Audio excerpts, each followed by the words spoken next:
종말까지 32일. 핫팬츠에 발랄하고 백침이 넘치는 얼굴의 마경은 부모도 없고 사회성도 없는 보잘것없는 가난한 요리사인 우리 주인공에게 계속 말을 걸려 한다. 하지만 그녀는 그가 모두가 이야기하는 소위 상태창을 가지고 있는지 알고 싶어 한다. 라는 웃으며 그녀가 너무 제정신이 아니고 순진하다고 말한다. 그런 건 진짜가 아니라고. 물론 그건 거짓말이다. 그는 상태창을 가지고 있고 그것도 그에게 완벽한 개인 차원문이기 때문이다. 그가 최상위 플레이어인 게임과 똑같은 세계로 통하는 포털이 그의 방에 열리는 것이다. 다가오는 소행성에 대해 이야기하고 있었고 포털과 그것을 연결지어 생각한 그는 소행성이 반드시 충돌할 것을 알게 된다. 가능성이 매우 낮다고 말하지만 말이다. 정부는 모른 척하고 있다. 그 능력을 얻었을 때 그는 즉시 준비하기로 결심하고 음식과 가방을 챙겨 그 안으로 뛰어들었던 그대로였다. 휴대폰은 통신 범위를 벗어났고 그는 펜을 꺼내 그곳에서의 첫날을 기록한다. 포털은 100% 작동한다. 이제 본격적인 준비를 할 시간이다. 다가오는 소행성은 지구의 모든 금속을 파괴하는 것을 포함해 수많은 질병을 가져올 것이다. 감염된 사람들은 좀비로 변할 것이고 며칠 안에 인류는 석기 시대로 돌아갈 것이다. 6개월 후 질병들은 사라질 것이고 그때부터 사람들은 재건과 인구 회복을 위해 빠르게 움직여야 할 것이다. 만약 필요하다면 난 두 번째 필수 요건에 참여할 의향이 있다. 하지만 우리 주인공은 그의 포털 덕분에 엄청난 이점을 가지고 있다. 질병은 아마도 포털을 넘어오지 못할 것이다. 그래서 그는 모아둔 돈을 전부 사용해 온갖 종류의 보급품, 무기, 태양광 패널, 그리고 엄청난 양의 식량까지 구매했다. 그의 가게는 이미 문을 닫았다. 그리고 당연하게도 파란 반바지는 슬프다고 말하지만 그가 상태창을 가졌고 그걸로 큰 돈을 벌었을 거라고 생각한다. 저 여자가 어떻게 그걸 아는지 모르겠지만 저런 미친 여자와는 거리를 두는 게 낫다. 하지만 다음에 봐요라고 말하는 그녀의 얼굴을 보니 좋아. 하룻밤 정도는 괜찮을지도. 그녀가 떠나는 것을 보며 우리의 평범한 주인공은 마음만 먹으면 저 멋진 여자를 차지할 수 있다는 것을 알았다. 힘든 결정이었지만 세상과 자신의 목숨을 구하는 것이 최우선이었다. 이제 포털 안에서 그가 가장 먼저 한 일은 활솜씨를 연습하는 것이었다. 이 세계에서는 레벨업으로 추가 스탯을 얻을 수 없기 때문이다. 오직 훈련과 사냥의 결과를 통해서만 가능하다. 완전 롱리 그 자체다. 그는 활 시위를 당겨 화살을 날렸고 예전에 게임에서 했던 것처럼 완벽하게 명중시켰다. 내가 무슨 레골라스라도 된 건가라고 생각하지만 지금으로서는 하루에 5번밖에 쏠 수 없기에 상관없었다. 곱디 고운 손을 가졌으니 이제 계획대로 정말 몬스터를 사냥할 수 있는지 알아봐야 했다. 그리고 물론 보급품을 쌓아둘 멋진 종말 대비 기지를 만드는 것도 지금으로서는 태양 사과 몇 개보다 더 좋은 건 없었다. 주인공은 어떤 흔적을 찾아 나선다. 누군가 땅에 똥을 싸놓았는데 그는 그것이 고블린의 것임을 확신한다. 그리고 기지에서 멀리 떨어져 있기 때문에 이 녀석이 혼자라는 것을 확신했다. 어떻게 한 건진 모르지만 그는 그 똥으로 녀석을 추적하기 시작했다. 그가 늙은 고블린을 발견했을 때는 15살을 넘긴 밤이었다. 운이 좋아야 한다. 그리고 이제 막 이 세계에 들어온 우리 주인공에게 저 녀석은 레벨 1짜리 완벽한 사냥감이었다. 고운 손 주인공이 화살을 준비해 고블린의 팔에 총알처럼 쏘았지만 늙은 녀석이 그의 손에 돌을 던졌다. 그는 즉시 시미터를 뽑아들었고 숲은 순식간에 칼싸움의 현장이 되었다. 그야말로 순수한 칼싸움 축제였다. 불행히도 우리 주인공이 패자였고 다리에 먼저 칼을 맞았다. 하지만 걱정 마시라. 그는 꼬마 고블린에게 가볍게 땅으로 끝내려 했지만 이 늙은 초록이가 칼을 붙잡았다. 고블린어로 뭐라 말하려 했지만 너무 늦었다. 첫 킬. 그런데 왜 저렇게 고블린 위에 올라타 있는 거지? 이봐, 고운 손씨. 다행히 초록이가 치유 크림을 만드는데 사용되는 약초를 떨어뜨렸다. 하지만 바로 그때 주인공은 붉은 송어를 보았다. 그건 그가 아울베어 지역에 있다는 것을 의미했다. 그리고 누가 인사하러 왔는지 좀 보시라. 주인공은 종말이 시작되기도 전에 자신이 망했다고 생각할 수밖에 없었다. 그는 두렵지 않다. 주인공은 모든 패턴을 알고 있으니까. 아울베어는 먹이를 지키려 하니 피하기만 하면 된다. 그래서 그는 자세를 잡고 그 흉측한 생물을 향해 자신에게 오라고 소리친다. 괴물의 발톱이 그를 향해 똑바로 날아왔지만 주인공은 완전 리바이처럼 피하며 팔 위로 뛰어올랐다. 그리고는 밤에 적응된 눈을 가진 아울베어에게 손전등을 섬광탄처럼 사용했다. 펑! 아침이 되자 주인공은 자신의 방으로 돌아와 있었다. 그곳에서 빠져나온 후 가장 좋은 점은 지쳤음에도 불구하고 포털 반대편에서 태양 사과를 집으로 가져올 수 있다는 것이었다. 그 후엔 어김없이 미녀 마경과 마주칠 시간을 먹으러 갔을 때조차 그녀는 그를 찾아내 말을 걸어왔다. 이 여자는 우리가 모르는 뭔가를 알고 있다. 왜냐하면 그녀는 그의 상태창에 대한 정보를 얻기 위해 온갖 간질간질하고 친절하고 활기찬 태도를 보이고 있기 때문이다. 우리 주인공은 유감스럽게도 아무것도 없다고 계속해서 그녀에게 거짓말을 한다. 이 멋진 여자 때문에 자신을 위험에 빠뜨릴 수는 없다. 자신의 상태창이나 스킬 정보를 드러내는 것은 팔 하나를 내주는 것과 같다. 유혹은 말 그대로 엄청나지만 이건 종말 속에서 잡아먹히길 애원하는 것과 다름없다. 아니 친구, 그녀에게 잡아먹히는 게 바로 목표라고. 아무튼 미녀에게 거짓말을 한 후 그는 더 많은 구매했던 물품을 돌아갔다. 마침내 도착했다. 당장 사용하지 않을 모든 것을 치운 후 그는 아직 남아있는 목표, 즉 포토란에 은신처를 지을 장소를 찾는 임무를 완수하기 위해 완전 무장을 한다. 그는 지난 사냥 때 수상한 장소를 봤던 것을 기억하고 조사하기로 결심한다. 조준경을 통해 코볼트 발자국을 발견하고는 그 은신처를 차지할 계획이 떠올라 곧 흥분하기 시작한다. 그는 동굴 입구에 불을 지를 준비를 시작하지만 막 불을 붙이려던 순간 코볼트 2마리가 나타난다. 주인공은 시간을 낭비하지 않고 즉시 도끼를 꺼내 동시에 두 놈의 머리를 베어버린다. 그것으로 그는 레벨업을 하고 4포인트를 더 얻는다. 이제 두 놈을 처리했으니 주인공은 불을 붙이고 곧 아직 자고 있던 코볼트들이 연기 때문에 깨어난다. 계획은 그들을 혼란스럽게 만들어 나올 때 한 번에 모두 제거하는 것이었고 그 계획대로 첫 번째 놈은 무슨 일이 일어났는지 보지도 못한 채 남아있던 다른 3마리가 주인공을 보고 돌진하려 하지만 그들 역시 어려움 없이 처치된다. 코볼트 문제가 해결되자 강은 상태창을 살펴보고 그렇게 우리는 주인공의 모든 스탯을 보게 된다. 레벨 1, 14포인트, 체력 8, 힘 10, 민첩 7, 손재주 8, 인지 5, 그리고 현재 탈진 효과 적용 중 레벨업으로 스탯 포인트를 받지 못하더라도 계속 레벨을 올리면 곧 새로운 시스템 기능이 잠금 해제될 것이라고 생각한다. 무엇보다도 남겨져 있던 목표가 마침내 완료되었다. 이제 그는 은신처를 마련할 안전한 장소를 얻었다. 물론 먼저 완벽한 청소가 필요했지만 다음날 주인공은 은신처를 청소하는데 모든 시간을 쏟은 덕분에 완전히 지쳐 있었다. 고블린을 사냥한 후 찾은 아이템으로 만들 수 있는 연고의 효과를 시험해보기로 한다. 연고를 바른 후 주인공은 스탯을 올리기 위해 위험을 감수해온 것에 대해 생각하다가 자신의 삶을 더 편하게 만들 아이디어를 떠올리지만 아직 우리에게는 밝혀지지 않는다. 우리가 보는 것은 그가 전날 청소한 장소에 은신처를 지을 준비를 하는 모습이다. 그리고 그가 상자 몇 개를 포털로 옮기고 있을 때 마경이 다시 나타나 좋은 오후라고 인사한다. 그녀는 주인공에게 자신의 미용실에서 머리를 자르라고 권하고 그는 그곳으로 간다. 그녀가 그의 머리를 자르는 동안 그녀는 상태창이 서바이버 라이프와 관련 있다는 것을 어떻게 알게 되었는지 이야기한다. 모든 각성자들이 적어도 한 번은 그 게임을 해봤다고 말하자 강은 놀란 척하며 그녀가 그런 것들을 어떻게 알게 되었는지 묻는다. 바로 그때 문신으로 뒤덮인 금발 남자가 나타나는데 그는 보아하니 마경의 정보원인 듯하다. 이 남자의 이름은 오인학이며 과거에 강과 싸운 적이 있다. 인학은 마경에게 몇 가지를 말해주러 왔다고 언급한다. 그는 자신의 무리와 함께 한 남자를 찾고 있다고 말하는데 그들이 찾는 남자의 닉네임은 김밥천국이다. 그 말의 주인공은 그들이 자신을 쫓고 있다는 것을 깨닫는다. 인학은 마경에게 자신의 그룹에 합류할지 말지 결정했냐고 물으며 계속 그녀를 붙잡고 강이 무슨 얘기를 하는지 모르겠지만 나중에 끝내라고 말할 때까지 그런다. 인학이 불평하려 돌아섰지만 주인공은 이미 기운을 뿜어내며 지난번처럼 창피당하고 싶지 않으면 그러지 않는 게 좋을 거라고 정중하게 말하며 꺼지라고 한다. 금발 남자는 그 자리에서 떨다가 떠나기로 결심한다. 매경은 안도의 한숨을 쉬고 눈치 빠른 강은 혹시 모른다며 이미 그녀의 번호를 따고 해근 시비를 걸려 한다. 집으로 돌아와 머리를 자른 주인공은 인터넷에서 사람들이 자신에 대해 뭐라고 하는지 살펴보기로 한다. 예상대로 수많은 사람들이 온갖 방법으로 그를 욕하며 금발 남자처럼 모든 영상을 삭제하고 도망쳤다고 말하고 있었다. 주인공은 게임이 현실화되기 훨씬 전에 좌절감에 모든 것을 삭제했지만 모두가 그가 모든 정보를 독차지하려 한다고 생각했다. 트위터에 퍼진 1%의 사랑과 애정을 보고 주인공은 인류애의 환멸을 느끼고 동굴로 채굴하러 갔다. 마인크래프트에서 배운 모든 것을 활용해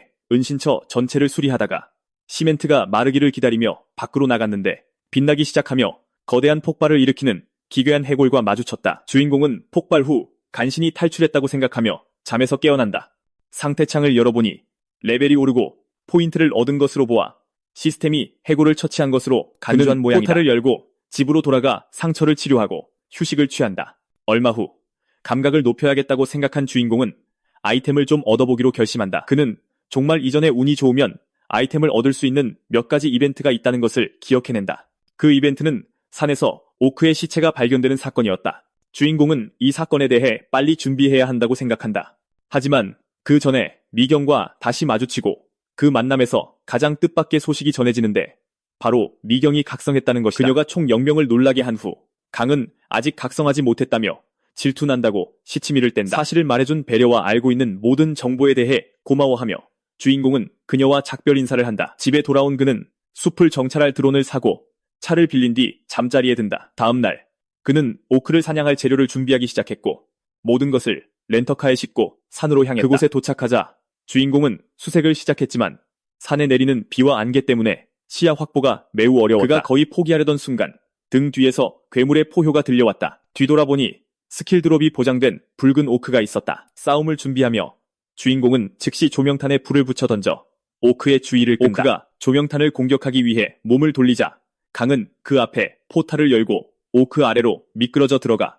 포탈로 들어간 뒤 섬광탄을 던진다. 오크가 무슨 일이 일어났는지 이해하기도 전에 주인공은 이미 오렌지 필러를 꺼내 모기처럼 콕콕 찔러대기 시작한다. 괴물은 반격하려 하지만 주인공이 몸을 숙여 피하고 그 틈을 타 발목에 다시 한번 모기처럼 콕 찌른다. 오크는 즉시 고통을 느끼고 무릎을 꿇지만 주인공은 틈을 주지 않고 폭탄을 꺼내 오크의 입에 쑤셔 넣는다. 폭발이 일어나고 강이 축하하려는 순간 가슴팍에 묵직한 주먹을 맞고 멀리 나가 떨어진다.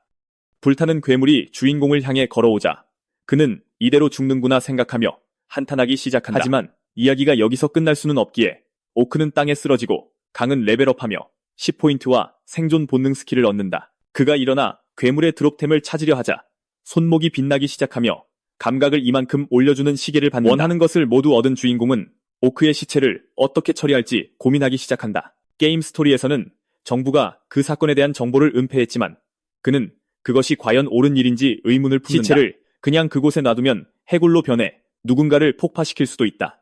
잠시 생각한 후 주인공은 포탈 안에 시체를 묻기로 결심하고 땅을 파는 동안 새로운 스킬이 발동된다. 생존 본능은 탈진 효과 중에 발동하여 전투 본능, 스태미나 회복, 체력 회복, 그리고 감각을 증폭시킨다. 하지만 효과가 끝나자마자 주인공은 잠시 동안 마비된다. 새로운 스킬 덕분에 그는 재빨리 오크를 묻고 집으로 돌아갔다. 다음 날 주인공은 구매한 무기 몇 개를 받고 그의 좋은 친구 미경이 찾아와 함께 식사하자고 초대한다. 강은 그녀에게 무슨 할 말이 있냐고 묻고 그녀는 정보를 좀 교환하고 싶다고 대답한다. 지난번에 만났을 때 그가 생존자의 삶에 대해 조사하기 시작할 것이라고 말했기 때문이다. 식사를 마친 후 주인공은 자신이 각성자라는 사실을 밝히지 않은 채 미경에게 게임 커뮤니티를 보여주며 게임의 기본을 설명해준다. 가장 중요한 정보를 다 적은 후 미경은 헥스그룹의 가입 제의를 거절했다며 주인공과 그룹을 만들고 싶다고 말한다. 그 말을 듣고 그는 생각에 잠긴다. 그의 목표는 튜토리얼 전에 레벨 10에 도달하여 시스템 상점을 여는 것이다. 문제는 서바이벌 라이프에서는 몬스터의 레벨이 플레이어의 레벨과 함께 상승하기 때문에 누군가 그와 함께 다닌다면 아무것도 못하고 전멸당할 뿐이라는 것이다. 그녀가 좀비가 될 수도 있다며 거절하려 하자 미경은 문제없다며 자신의 능력이 순간이동이라고 밝힌다. 그녀는 주인공과 팀을 이룰 수 없더라도 최소한 동맹으로서 협력할 수 있기를 바란다고 말을 맺는다. 얼마 후 우리는 강이 은신처로 돌아와 입구 앞에 철조망 울타리를 치는 것을 본다. 입구에 쳐놓은 커튼으로는 장소를 따뜻하게 유지할 수 없다는 것을 깨닫고 그는 목공소에 가서 문을 주문하기로 결심한다. 돌아오는 길에 그는 아포칼립스가 시작된 후 파밍할 장소를 몇 군데 적고 있다가 오랜 친구와 마주친다. 이 남자의 이름은 오형준이고 그는 체육관을 운영한다. 그들은 이야기를 나누고 형준은 세상이 끝날 것 같아서 걱정해왔다고 말한다. 체육관에 있는 사람 중 한 명이 그에게 상태창에 대해 알려주었다. 처음에는 믿지 않았지만 그 남자는 그것이 진짜라는 것을 증명하기 위해 그의 앞에서 공중부양을 시작했다. 주인공은 아직 각성하지 않았다고 말하고 형준도 마찬가지라고 말한다. 그는 이어서 체육관의 그 남자가 새로운 능력으로 유명해지기 위해 방송국에 갈 것이라고 말했다고 덧붙인다. 그 말의 주인공은 곧 각성자들이 대중에게 알려질 것이라는 사실을 깨닫는다. 게다가 주인공의 친구는 여의도에서 총격전이 있었다고 말한다. 뿐만 아니라 그에 대한 모든 뉴스가 삭제되고 있으며 사건이 발생한 지역은 군에 의해 봉쇄되었다. 형준이 이 말을 마치자 주인공은 할 일이 생각났다며 나중에 찾아뵙겠다고 말하고 달려간다. 집으로 돌아온 주인공은 정보를 정리하기 시작한다. 오크 사건 하루 뒤에 통제된 뉴스는 무시하기에는 너무나 의심스럽다. 모든 것이 게임 스토리와 너무나 흡사하다. 특히 주인공이 그 시나리오를 바꾸려고 시도한 후에는 더욱 그렇다. 그는 정부 배후에 게임에 대한 정확한 정보를 가진 누군가가 있을지도 모른다는 결론에 도달한다. 주요 용의자들을 분석해보면 주인공은 서바이벌 라이프의 제작자나 함께 게임을 하던 3명의 베테랑 친구 중 1명만을 생각할 수 있다. 정부와 정말로 협력하고 있을지도 모를 사람을 알아낼 방법이 없다는 것을 깨닫고 그는 일단 그 문제를 제쳐두기로 결심한다. 이틀 후 주인공의 은신처는 이미 모든 것이 정리된 제대로 된 벙커처럼 보인다. 일단 모든 준비가 끝나자 그는 구매한 드론을 이용해 주변을 정찰하기 시작한다. 주인공이 아울베어로부터 도망쳤던 은신처에서 멀지 않은 곳, 그가 고블린을 묻었던 구덩이가 파헤쳐져 있었고 그 주변에는 여러 의심스러운 발자국이 그것은 있었다. 그의 은신처가 생각만큼 안전하지 않을 수도 있다는 것을 의미했다. 드론을 돌려보내고 그는 준비를 하고 직접 몇 군데를 정찰하여 더 자세한 정보를 얻기로 결심한다. 하지만 막 나서려던 참에 은신처 주변 울타리에 있는 동작 감지기 중 하나로부터 알림을 받는다. 확인하러 가보니 고블린 무리의 흔적을 발견하고 그들을 따라가기로 결심한다. 주인공이 그들을 발견했을 때 그들은 음식을 두고 싸우고 있었고 주인공은 그 틈을 타 대장의 머리에 직격탄을 날린다. 고블린들은 무슨 일이 일어났는지 거의 알아차리지도 못했는데 이미 다른 한 마리가 이마를 찔린다. 남은 놈들이 주인공에게 달려들자 그는 도끼를 꺼내 2마리를 더 쓰러뜨린다. 다른 2마리가 그에게 독침을 쏘려 하지만 헬멧과 조끼가 그를 보호한다. 효과가 없자 그들은 강을 포위하기 시작하고 그들이 달려들자마자 강은 바닥에 섬광탄을 던진다. 4마리가 기절한 틈을 타 주인공은 그들을 한 번에 모두 베어버리고 16포인트를 얻어 레벨 4에 또 다른 구덩이를 파기 위해 생존 본능이 다시 발동하고 고블린들은 묻힌다. 전리품을 살펴보니 그는 몇 개의 치유 아이템을 더 줍고 대장의 전리품에서는 고블린들이 사용하는 마비독을 생산하는 개구리를 발견한다. 마비독의 공급원이 생겼으니 주인공은 무기에 사용하기 시작할 수 있을 뿐만 아니라 그에 대한 저항력도 훈련할 수 있게 되었다. 그는 개구리에게 조조라는 이름을 지어주고 이로써 시스템은 개구리를 주인공의 패스로 등록한다. 조금 더 탐험하던 중 주인공은 벙커 근처에서 드론으로는 보지 못했던 수원지를 발견한다. 수원지 근처에서 그는 또한 치유 연고를 만드는데 사용할 수 있는 식물들이 자라는 것을 발견한다. 다음 날 우리는 주인공이 조조에게 먹이를 주는 것을 본다. 그는 기후가 더 적합하기 때문에 집에서 키우기로 결정했다. 마비 독을 몇 병 보관한 후 우리는 주인공이 연고를 너무 많이 만든 것을 보고 형준에게 좀 가져다 주기로 결심한다. 이야기를 나누는 동안 강은 체육관이 왜 이렇게 텅 비었는지 묻는다. 형준은 방송국에서 온 남자가 떠나기 전에 다른 체육관 회원들에게 정보를 좀 퍼뜨렸다고 말한다. 그 후 모두가 체육관을 거점으로 삼기로 결정하고 준비를 시작했다. 주인공은 게임 가이드에서 6명 이상의 그룹은 몬스터를 유인한다고 명시했기 때문에 그에게 이 점에 대해 질문한다. 형준은 알고 있지만 체육관 회원들을 버릴 수 없다고 대답하고 주인공에게는 어떻게 할 계획인지 묻는다. 강은 아직 생각 중이라고 말하자 형준은 자신도 각성자가 아니니 갈 곳이 없다면 그들과 함께해도 된다고 말한다. 그것도 모르고 바로 그때 그들은 어디선가 비명소리를 듣는다. 강은 무슨 일인지 보려고 달려가고 창밖을 내다보니 미경이 바닥에 쓰러져 있다. 2사람이 걱정하는 가운데 그녀는 혼란스러워하며 정신을 차리기 시작한다. 주인공이 무슨 일이 있었는지 기억나냐고 묻자 그녀는 누군가 갑자기 자신을 공격한 것만 기억난다고 대답한다. 형준은 짜증을 내며 누구인지 찾아보기 위해 주위를 둘러봅니다.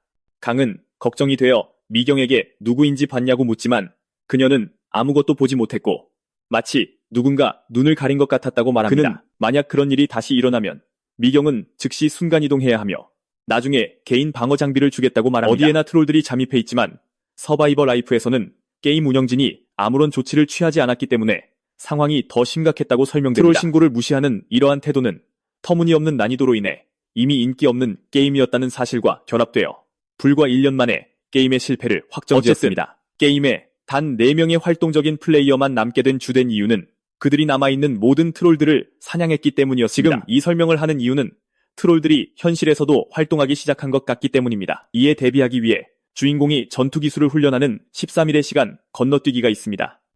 전투를 위한 최종 준비로 주인공은 주 무기를 선택해야 했지만 아직 어떤 것을 골라야 할지 확신하지 못했습니다. 그들을 상대하는 가장 효율적인 방법은 머리에 있는 포자를 부수는 것이기 때문에 둔기가 이상적일 것입니다. 그래서 그는 시스템 상점을 잠금 해제하자마자 하나를 구매할 계획입니다. 하지만 그는 그것이 인간, 특히 신체 능력을 가진 자들과의 전투에서도 잘 통할지 궁금해합니다. 무엇을 할지 고민하던 중 주인공은 비명소리를 듣고 벙커 근처에서 무언가가 다친 것 같습니다. 그가 확인하러 그 장소에 도착했을 때 그는 거대한 늑대가 쓰러져 있는 것을 발견합니다. 그는 길을 잃은 외로운 늑대인지 아니면 거기서 싸움에 져서 쓰러진 것인지 궁금해합니다. 원인을 알아내기 위해 상처를 살펴보러 가자 새끼 늑대가 그의 등을 머리로 들이받아 그를 땅에 넘어뜨립니다. 주인공은 쓰러진 늑대가 그 새끼의 어미였음을 깨닫습니다. 그는 구덩이를 파기 시작하면서 무엇을 해야 할지 생각합니다. 암컷 늑대의 시체가 몬스터이기 때문에 그대로 두면 해골로 변할 것이고,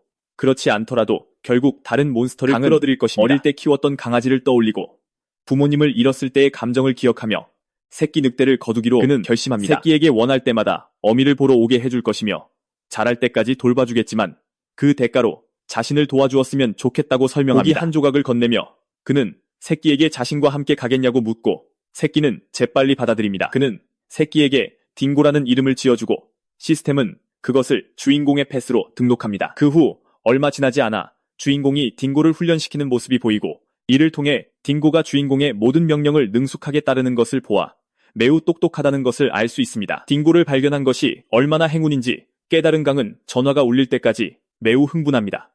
그가 보니 형준이었고 형준은 인터넷에서 공중부양을 검색해보라고 말합니다. 친구가 말한 대로 한 후 주인공은 자신을 세계 최초의 초인이라 칭하며 공중에 떠있는 남자에 대한 여러 기사를 발견합니다. 기사에는 그가 좀비와 몬스터가 등장하는 종말이 곧 올 것이라고 말했다는 내용도 있습니다.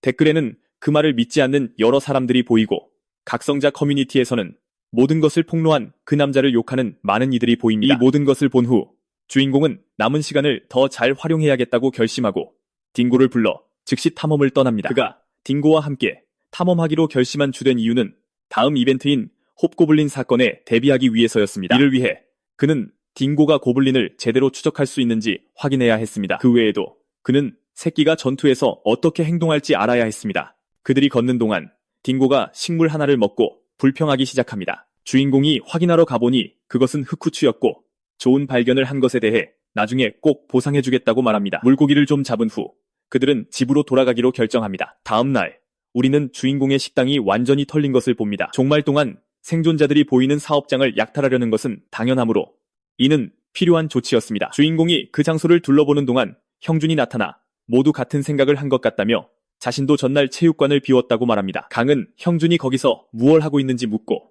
그는 주인공의 이마에 꿀밤을 먹이는 것으로 대답합니다. 그는 주인공이 더 이상 자신과 말을 하지 않아서 강이 아직 살아있는지 확인하러 왔다고 말합니다. 꿀밤을 본 딩고는 형준에게 으르렁거리기 시작하고 형준은 주인공이 언제부터 그렇게 사랑스러운 허스키를 키웠냐고 묻습니다. 강은 그의 새로운 펫이라고 대답하고 형준이 굳이 여기까지 온 이유를 다시 묻습니다. 형준은 친구가 진심으로 걱정되었으며 특히 미경을 공격한 사람을 알아냈기 때문이라고 말합니다. 그는 책임자들이 김철준과 그의 일당이며 오인학도 그 일원이라고 밝힙니다. 형준에 따르면 그 일당은 거기서 멀지 않은 산기슭에 아지트를 가지고 있습니다.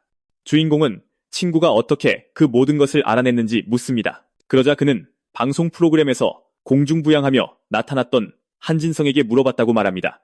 진성은 김철의 그룹과 만나기도 했지만 그 그룹의 모든 이들이 기분 나쁜 놈들이라서 그 자리에서 합류 제안을 거절했다고 말했습니다. 체육관의 여성들이 각성자 그룹에게 불려갔다며 떠나기 시작한 것과 이 사건들을 종합해볼 때 형준은 그들이 공격의 배후라고 확신했습니다. 이 주제를 이용해 그는 체육관 회원들과 꾸렸던 그룹이 단 4명으로 줄었다고도 언급합니다. 강은 불과 며칠 전만 해도 회원이 20명 정도였기 때문에 놀랍니다.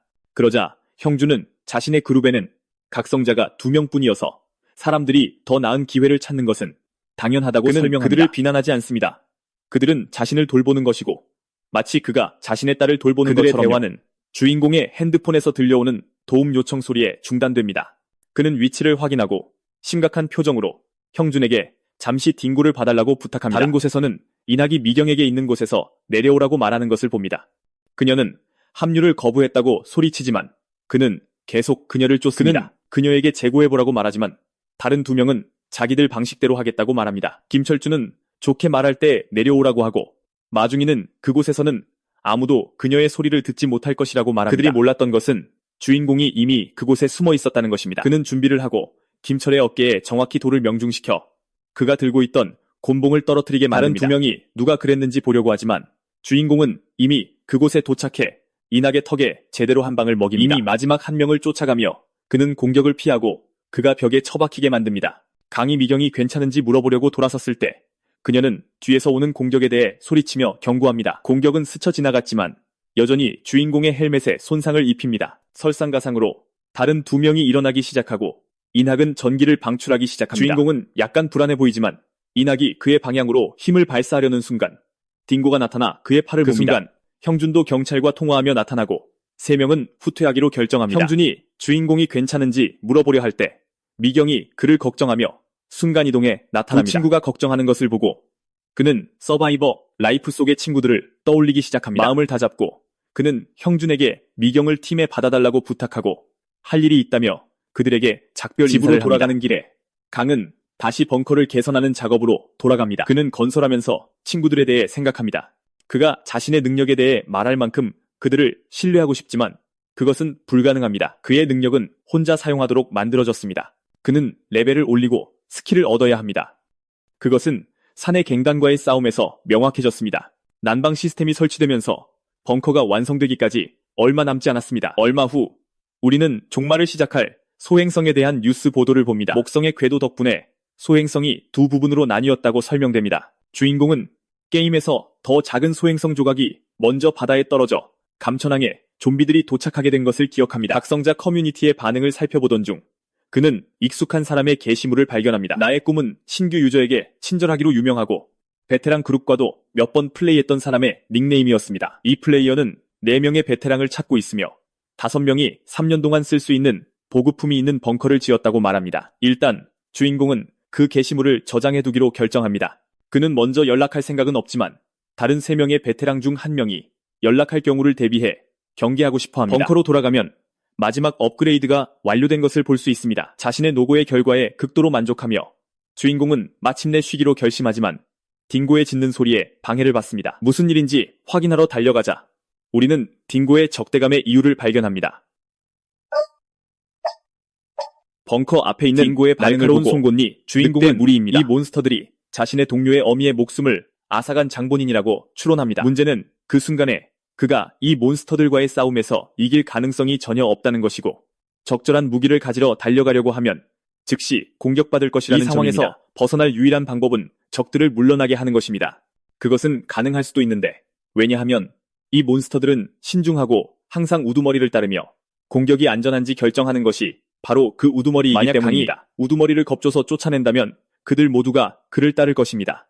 어떤 종류의 늑대와 마찬가지로 이 몬스터도 강한 냄새에 약하며 다행히 주인공은 후추 스프레이를 가지고 있습니다. 스프레이가 그것을 죽이지는 못하더라도 적어도 벙커에서 멀리 쫓아낼 수는 있을 것입니다. 문제는 만약 몬스터가 밀고 들어오기로 결심한다면 주인공은 탈출할 방법이 없다는 것입니다. 바로 그때 강에게 아이디어가 떠오릅니다. 그는 우두머리를 향해 칼을 던지고 우두머리는 짜증을 내며 주인공에게 달려듭니다. 몬스터가 거의 다 왔을 때 그것은 포털의 얼굴부터 처박힙니다. 주인공이 엽니다. 계획이 성공한 후 포털을 닫고 그는 후추 스프레이를 사용해 알파를 기절시킵니다. 이 주인공은 기절한 적을 용서하지 않기에 즉시 오렌지 필러를 들고 달려들어 알파의 눈을 가볍게 찔러줍니다. 그 일격 후 알파는 도망치기로 결심하고 다른 모든 날카로운 송곳니 늑대들도 그 뒤를 따릅니다. 딩고는 살아남았다는 안도감에 주저앉은 주인공에게 몸을 비비기 시작합니다. 그를 쓰다듬으며 그는 동료의 어미에 대한 복수를 맹세합니다. 얼마 후 강은 생각에 잠겨 집으로 돌아오고 형준이 그를 보고 인사합니다. 이번에는 형준이 학원에서 온 여자친구와 함께 있었고 그녀가 철의 붕괴 재앙을 믿지 않으면서도 무기를 사고 싶어 했다고 말합니다. 그녀는 주인공을 한동안 쳐다보다가 마침내 그가 예전에 운영하던 식당에서 그를 봤다는 것을 기억해냅니다. 아직 자기소개를 하지 않았다는 것을 깨닫고 그녀는 자신을 소개합니다. 그녀의 이름은 조수영 의사입니다. 그녀가 의사라는 것을 알게 되자 주인공은 전에 친구들에게 그랬던 것처럼 서바이벌 라이프의 시작에 대한 기초적인 것들을 설명을 다 듣고 나서 그녀는 강을 믿습니다. 그녀는 그가 모든 것을 설명하는 확신에 찬 태도를 느끼고 그가 각성자인지 묻습니다. 주인공은 재빨리 부인하지만 그녀가 얼마나 예리한지에 놀랍니다. 그러자 그녀가 친구가 되자고 요청하는 모습이 보이고 대답 없이 바로 다음 날로 넘어갑니다. 주인공은 벙커 안에서 즉석창을 준비합니다. 딩고를 부르며 그는 그날 날카로운 송곳니 늑대들에게 복수할 것이라고 말합니다. 마침내 괴물들을 발견했을 때 주인공은 그들 중 4마리만 남았다는 것을 깨닫습니다. 스코프를 사용해 그는 무슨 일이 있었는지 알아냅니다. 아울베어가 그들을 먼저 발견했습니다. 그들을 지휘할 알파가 없고 수가 급격히 줄어든 상태에서 이 괴물들을 제거하는 것은 쉬운 일이 됩니다. 그들 중 하나가 주인공을 발견하고 돌진하지만 그물에 막힙니다. 생물이 움직이지 못하고 겁에 질려 있는 동안 주인공은 걱정하지 말라고 말합니다.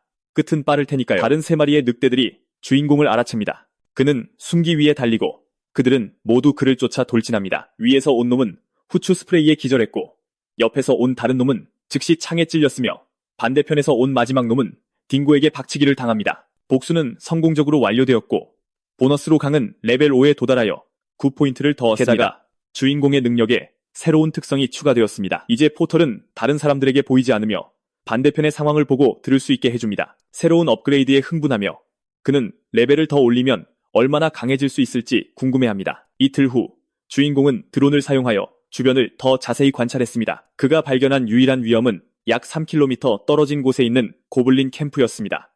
크기로 보아 그 캠프에는 아마 홉고블린이 있을 것이므로 당장은 그들을 쓸어버리기 어려울 것입니다. 지역의 안전이 확보되자 주인공은 벙커 주변 지역에 지도를 만들고 철조망의 효과를 높이기 위해 참호를 파기로 결심합니다. 그는 또한 더 많은 자재와 도구를 구입하고 산적들의 은신처를 감시했으며 오토바이와 소형 굴착기를 빌렸습니다. 게다가 조유덱은 저항력을 훈련하고 무기에 사용하기 위해 끊임없이 마비독을 생산했습니다. 하지만 현재 주인공은 각성자 커뮤니티에서 서바이버1이 마이드림에 합류했다는 게시물을 보고 있습니다. 이로써 정부의 배후에 누가 있을지에 대한 그의 주된 의심은 무너집니다.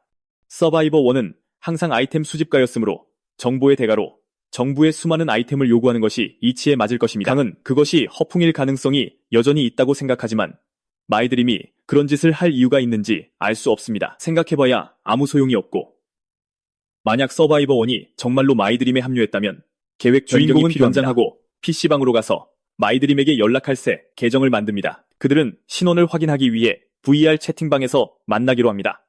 마이드림은 그 우스꽝스러운 아바타를 사용하고 있는 주인공이 베테랑 중 한 명인지 묻습니다. 아주 신비스럽게 그는 그럴 수도 있고 아닐 수도 있다고 말합니다. 그래서 마이드림은 확인하기 위해 몇 가지 질문을 하기로 합니다. 첫 번째 질문, 늑대인간이 뛸 수 있는 최대 높이는? 답은 3m. 두 번째 질문, 아울베어의 약점은? 밝은 빛. 세 번째 질문, 좀비 진화의 형태와 단계는? 좀비는 감염을 일으킬 수 없습니다. 그들은 구울이 될 때까지 영양분을 섭취할 뿐입니다. 하지만 그 전에 일부는 강화 좀비가 됩니다. 마지막으로 마이드림은 아포칼립스 전에 몇 개의 이벤트가 있는지 묻습니다. 강은 그 질문에 대답하기를 거부하지만 그것만으로도 그가 4명의 베테랑 중 1명이라는 충분한 증거가 되었습니다. 그는 서바이버1과 이야기하고 싶다고 요청하지만 마이드림은 그 순간에는 그와 이야기할 수 없다며 거절합니다. 그가 두서없는 말들을 늘어놓기 시작하고 갑자기 작별 인사를 하자 주인공은 그것이 함정이었음을 깨닫습니다. 마이드림은 처음부터 주인공의 IP 주소를 추적하기 위해 시간만 벌고 있었습니다. 바로 그때 정장을 입은 남자들이 PC방에 들어와 출구를 막습니다. 접수원 소녀는 어쩔 줄 몰라 하며 서 있지만 그들의 보스가 이미 그녀의 팔을 잡고 정신 능력을 사용해 조용히 하라고 명령합니다. 이를 눈치챈 주인공은 화장실로 가서 탈출하기 위해 포털을 엽니다. 온 장소를 수색하고도 주인공을 찾지 못하자 보스는 그가 이동 능력을 가졌다고 생각하고 부하들에게 전 지역의 주변을 수색하라고 명령합니다. 모든 상황을 목격한 강은 결심을 내립니다. 그는 장비를 갖추고 이 문제를 해결하기로 결심합니다. 마이드림이 주인공이 어느 베테랑일지 생각하는 동안 그는 뒤에서 기습을 당해 이미 마비독이 묻은 창에 베입니다.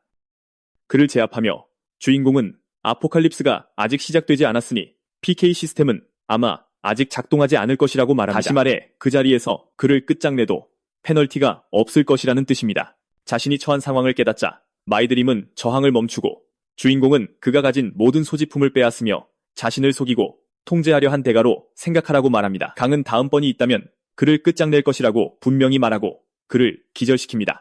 마이드림의 그룹이 떠난 후 주인공도 집으로 돌아가 빼앗은 아이템들을 분석하기 시작합니다. 그의 신분증에서 우리는 그의 이름이 권퉁준이며 골프클럽과 3개의 벙커 소유주라는 것을 알게 됩니다. 그의 휴대폰에서 정보를 확인하던 중 그는 플레이 시간이 각성자가 얻는 능력의 수준에 영향을 미친다는 마이드림의 가설 중 하나를 봅니다. 지금으로서는 그 이론을 증명할 방법이 없었기에 주인공은 그저 새로운 장난감으로 훈련에 집중합니다. 여러 알림이 울리기 시작하자 각성자 커뮤니티를 확인하고 그는 확신합니다. 아포칼립스 전 두 번째 이벤트가 시작되었습니다.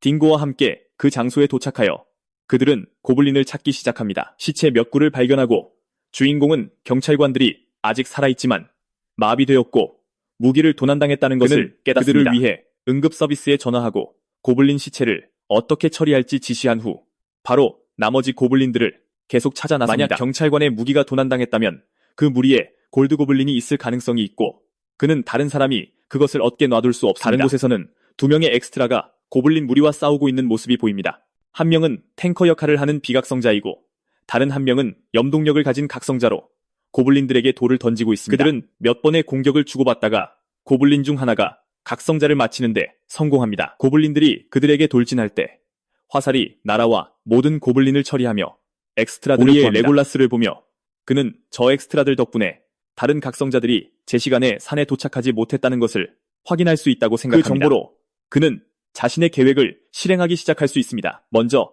그는 고블린의 주의를 끌어 포털로 유인한 다음 비명 소리가 대장의 주의를 끌도록 천천히 처리합니다. 아무도 없이 부하가 처리된 것을 보고 그는 다른 고블린들에게 책임자를 찾도록 지역을 수색하게 할 것입니다. 그때 더 많은 고블린들이 포털 가까이로 이동하게 될 것이고 그러면 주인공은 그들 모두를 한 번에 처리할 수 있습니다. 홉고블린이 주인공과 마주칠 때까지 모든 것이 순조롭게 진행되었습니다. 다른 선택의 여지가 없자 강은 전력을 다하기로 결심하고 그를 나무로 날려버리는 강력한 일격을 막아냅니다. 주인공이 막 당하려던 순간 그의 생존 본능이 발동하여 골드 고블린을 향해 돌진해 헤드샷을 날립니다.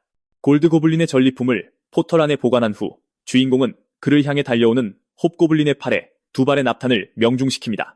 괴물이 쓰러지자 주인공은 여러 번 베어 싸움에서 이기고 레벨 6에 도달하며 18포인트를 얻고 영토 감각 스킬을 획득합니다. 이 스킬은 사용자가 시야 내의 모든 것을 감지하고 반응할 수 있게 해줍니다.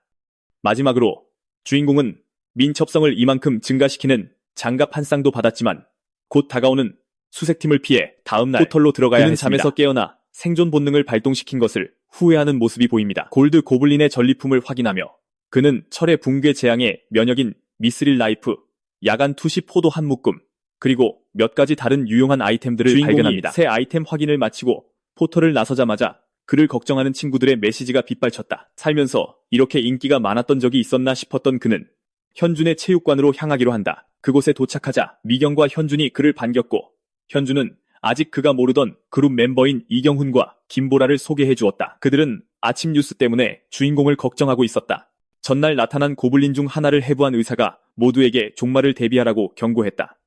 또한 대통령은 서바이버 라이프 제작자의 행방을 조사하고 각성자들의 의견을 듣기 시작할 것이라고 이 모든 것을 알게 된 현준은 주인공이 가진 정보를 이용할 생각이었다며 강에게 앞으로 어떻게 할 계획인지 묻는다. 주인공이 무언가 말하기도 전에 현준이 끼어들며 그렇게 하면 안 된다고 말한다. 그는 고블린은 포인트를 줄 뿐이며 각성자가 한 마리를 잡으면 한두 레벨은 바로 오를 것이라고 말한다. 지금처럼 물자 비축에만 집중하는 것이 더 나을 것이라고 한다. 이 녀석이 하는 헛소리를 듣고 주인공이 끼어들려 하지만 다시 강준이 그를 가로막으며 서바이버 라이프를 해본 적이 있는지 묻는다. 강은 여전히 자신이 각성자라는 사실을 숨긴 채 해본 적은 없지만 커뮤니티에서 많은 정보를 얻었다고 답한다. 강준은 커뮤니티에 의존하는 것은 좋지 않다며 그를 비웃는다. 더 이상 할 말이 없다고 생각한 주인공은 자리를 뜨기로 결심한다. 그는 그런 어그로꾼에게 정보를 주는 것을 싫어한다. 친구들이 그를 붙잡으려 하지만 그는 할 일이 있다며 나중에 보자고 말한다. 얼마 후 그는 조수연을 만난다. 그녀는 그에게 약과 항생제를 건네주고 자신의 주소를 남기기 위해 만나고 싶어 했다. 두 사람은 작별 인사를 하고 주인공은 쇼핑을 더 하기 위해 떠난다. 그는 보호구역을 확장한 것을 이용해 벙커 밖에 창고를 지었고 세상은 점점 더 혼란스러워지기 시작했다. TV에서는 점점 더 많은 논쟁이 방송되었다. 유엔은 긴급회의를 열기 시작했고 NSA는 소행성의 계산된 궤도가 잘못되었다는 것을 깨달았다. 이제 세상은 두 개의 소행성 덩어리가 지구에 충돌하는 것은 시간 문제라는 것을 알게 되었다. 총 4일이 지났고 이제 주인공은 종말 전 다음 이벤트가 일어날 장소인 감천항에 와 있다. 주변에 아무도 없는 것을 확인한 후 주인공은 버려진 건물 안에서 이벤트를 준비하기 시작한다. 그곳에서 좀비가 될 가능성도 있지만 포자를 피하는 것은 불가능했고 종말까지는 5일밖에 남지 않았다. 그래서 그날 변하든 나중에 변하든 차이가 없었다. 휴대폰으로 경고를 받았을 때 그는 이벤트가 시작되었음을 깨닫는다. 소행성 충돌의 여파로 쓰나미가 해안 전체를 휩쓴다. 보트를 타고 버려진 건물에서 뛰어내린 주인공은 최대한 빨리 선박을 향해 나아간다. 목적지에 도착한 그는 몸에 아무런 이상을 느끼지 못했고 정말로 포자에 면역이 있다고 생각한다. 주인공이 좀비들에게 돌격하면서 서바이버 라이프의 좀비는 일반적인 좀비와는 다르다는 설명이 나온다. 그들은 공격 대상을 감염시키는 대신 모든 것을 먹잇감으로 보고 먹을수록 더 강해지는 능력을 가지고 있다. 주인공은 자신을 맞이한 좀비 2마리를 쉽게 처리하지만 경계를 늦추지 않는다. 오크와 싸울 때 저질렀던 실수를 반복하고 싶지 않았기에 그는 길을 막는 모든 좀비를 제거하며 신중하게 전진한다. 듣자 그는 생존자를 돕기 위해 그쪽으로 달려가기로 하지만 너무 늦게 도착한다. 원하는 것을 챙긴 후 그 지역을 떠나자 다른 사람이 주인공을 지나쳐 선박으로 향한다. 다음 날 최신 뉴스를 본 강은 정부에 연락하여 종말이 시작될 정확한 날짜를 알려주기로 결심한다. 일부 정보를 공유하자 정부의 반응은 즉각적이었다. 군이 모든 것을 통제했고 통행 금지령이 내려졌다. 주인공은 대응이 완벽했다고 생각한다. 반응이 그럴 줄 알았다면 정보를 더 일찍 공유했을 테지만 이제 와서 과거에 연연할 필요는 없었다. 종말은 피할 수 없으며 그는 이미 마음을 정했다. 그는 영웅이 아니라 그저 살아남고 싶은 평범한 사람일 뿐이다. 포털 안에서는 강의 기지가 얼마나 발전했는지 볼 수 있다. 봉쇄령 덕분에 그는 모든 시간을 다른 세계에 쏟아부어 물건을 정리하고 해자를 파고 딩고와 함께 순찰을 돌았다. 문제가 발생했다. 딱정벌레 한 무리가 딩고의 개출입구를 통해 들어와 고구마 젤리 2개를 가져가고 대신 쪼그라든 포도 하나를 남겨두었다. 주인공은 당장 그들을 쫓아가고 싶었지만 그럴 수 없었기에 딩고가 슬퍼함에도 개출입구를 잠글 뿐이었다. 포털을 나와 그는 현준의 그룹을 만나러 간다. 봉쇄령에도 불구하고 모두가 주인공의 요청에 따라 모였다. 그 순간 아직 등장하지 않았던 그룹의 마지막 멤버인 유현이 소개된다. 그는 각성자이지만 관련 정보를 가질 만큼 충분히 플레이하지 않았다. 게다가 그는 전기 기술자이다. 소개가 끝나자 그들은 정보 교환을 시작한다. 대부분은 주인공이 이미 알고 있는 내용이었지만 다른 사람들이 아는 것이 중요했다. 그의 목표는 공유된 정보를 이용하여 자신이 게임 고인물이라는 것을 밝히지 않고 종말의 날짜를 알리는 것이었다. 강은 모두에게 게임 튜토리얼에 대한 상세한 공략을 건네주며 김밥좌의 영상을 보고 그 정보를 얻었다고 말한다. 그는 그때까지 숨겼던 것에 대해 사과하고 살아남기 위해 그곳의 모두에게 지시를 철저히 따라달라고 부탁한다. 다음 날 아침 우리는 주인공이 마비 저항력을 훈련하고 장비를 갖추고 딩고와 함께 식사하며 이야기 초반에 보았던 방송을 기다리는 모습을 본다. 예상대로 종말이 시작되기 직전의 순간들은 지상 지옥과도 같았다. 사람들은 싸우고 미쳐가고 아무런 죄책감 없이 서로를 해쳤다. 옥상에서 지켜보던 주인공을 김철이 위협하는 동안 비행기에서 정부의 전단이 뿌려지기 시작한다. 철도 붕괴 참사가 일어나기 전 시간을 이용해 주인공은 오토바이를 타고 집 근처의 전략적 요충지 몇 군데를 털러 나선다. 오토바이의 속도를 높여 거리의 좀비들 사이를 빠져나간 첫 번째 목적지는 약국. 문을 슬래지 해머로 부수고 포털을 연다. 딩고는 안으로 던져지는 보급품들만 볼 뿐이다. 건축 자재 가게로 향했지만 그곳은 닫혀있고 보안이 철저했다. 주인공은 절단 토치로 이에 대비했지만 그 소음이 좀비들을 그에게로 끌어들였다. 보통이라면 큰 문제였겠지만 러시아 선박에서의 경험을 통해 주인공은 갓 변한 좀비들은 상대하기 쉽다는 것을 깨달았다. 영양분을 흡수하면서 강해지지만 이들은 아직 그럴 기회가 없었다. 그래서 경험이 없는 사람이라도 약점만 안다면 쉽게 상대할 수 있었다.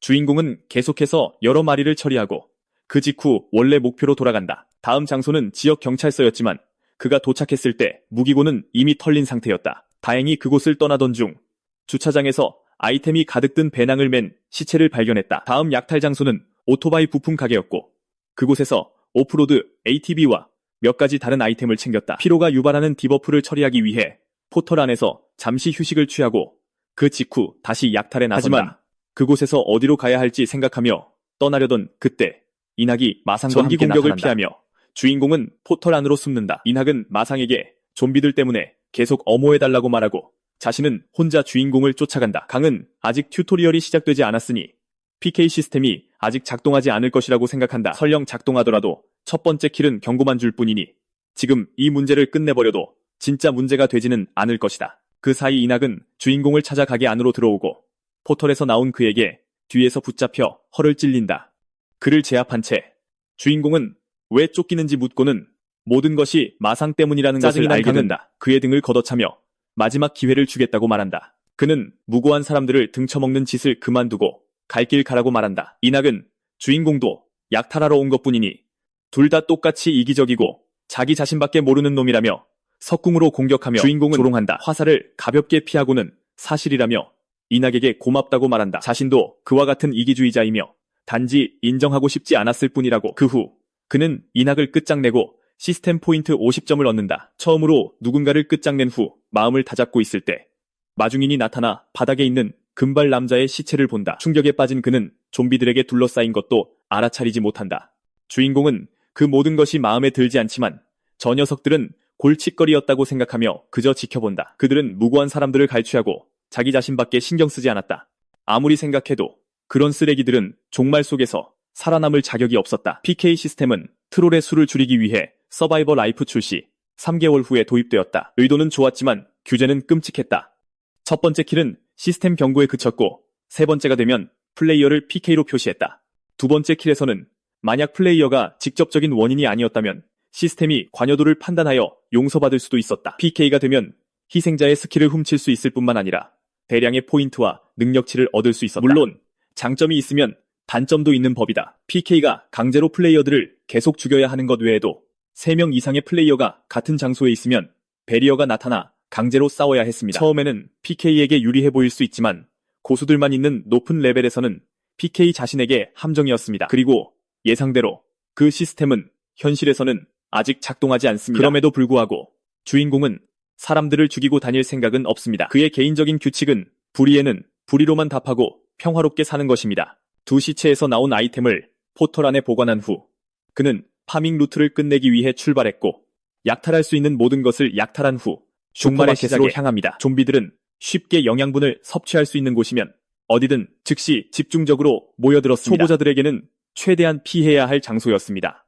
하지만 수천 시간의 게임 플레이 경험이 있는 베테랑에게는 대량으로 레벨업할 완벽한 기회였습니다. 마트 앞에 휘발유를 붓고 바로 딩고에게 신호를 보낸 후 주인공은 동료가 모든 좀비를 밖으로 유인할 때까지 기다렸다가 휘발유를 향해 라이터를 던집니다. 둘은 폭발로부터 자신들을 보호하기 위해 포털로 들어갑니다. 이 계획의 결과로 레벨 11로 뛰어오르고 116포인트를 얻었으며 차원 슬롯이라는 새로운 능력 업그레이드를 받았습니다. 철의 붕괴가 곧 시작될 것을 알고 주인공은 물건을 보관하고 장비를 비금속재로 교체하기 위해 포털 안으로 돌아갑니다. 아직 자신의 포털이 정말로 그 재앙을 막을 수 있을지 확신하지 못했기 때문에 기지에서 멀리 떨어진 곳으로 위치를 옮기고 지켜보기로 결정했습니다. 모든 것이 즉시 붕괴하기 시작했지만 포털 안에 가지고 있던 쇠구슬들은 온전했습니다. 그 안에 머무는 한 그 재앙은 그에게 닿지 않을 것입니다. 기지로 돌아오자 비틀즈가 고구마 잼을 더 얻기 위해 뿌리 몇 개와 교환하고 싶다며 돌아왔습니다. 주인공은 그들에게 화를 내려고까지 했지만